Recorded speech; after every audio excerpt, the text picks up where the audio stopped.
Jambo dusanga mu cete Paulo yandikiye abaroma igice c'8 umurongo w'9b haravuga ngo iyo umuntu adafise mpwemu wa Kristo ntaba ari uwiwe. Dusanga ijambo rivuga ngo Nduwiwe nawe nuwanje.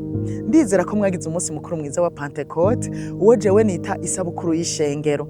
Isabukuru y'ishengero kubera iki? Kuko intumwa zimaze kuzura ubushobozi zatanguye gushingira intahe Kristo, hanyuma abantu benshi baramwizera, ishengero riba riravutse. Natwe iyo twizeye Yesu tukamwakira nk'umwami n'umukiza w'ubugingo bwacu, mwemu yera acaza akaba muri twebwe, niwo twokwita mwemu wa Kristo canke mwemu w'Imana. Uko wobivuga kose aguma ari mwemu yera kandi mwemu y'ubushobozi.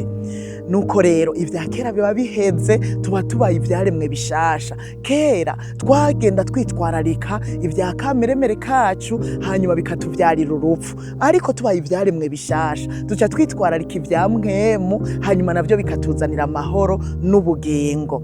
Rero ico witwararika kiragaragaza icuri canke kikerekana aho uhengamiye. Uko twitwararika ivya mwemu yera, uzusanga abantu baca batahura yuko turi ab'Imana. Kandi mwibuke yuko abarongorwa na mwemu yera ari bo bana b'Imana, kandi abarongorwa na mwemu yera barama ivyamwa vya mwemu yera, nayo na mahoro, umunezero, urukundo, ubugwaneza, ingeso nziza, kugira neza, ubwizigirwa, kwirinda no kwihangana. Ivyo nivyo vyamwa bagenda barama muri runo rugendo rwo kuja mwijuru. Si ivyo gusa, uwo mwemu yera arakora igikorwa kidasanzwe mu bugingo bwacu. Nkiyo turi mu bibazo, mwemu yera aradusengera. Uko hari igihe uba mu bibazo bikanka nuko usenga, ariko mwemu yera aradusengera anihimini hitovugwa, kandi aratwongera inkomezi, akaduha n'ubushizi bw'amanga kugira ngo dushobore gukora ivy'Imana igomba.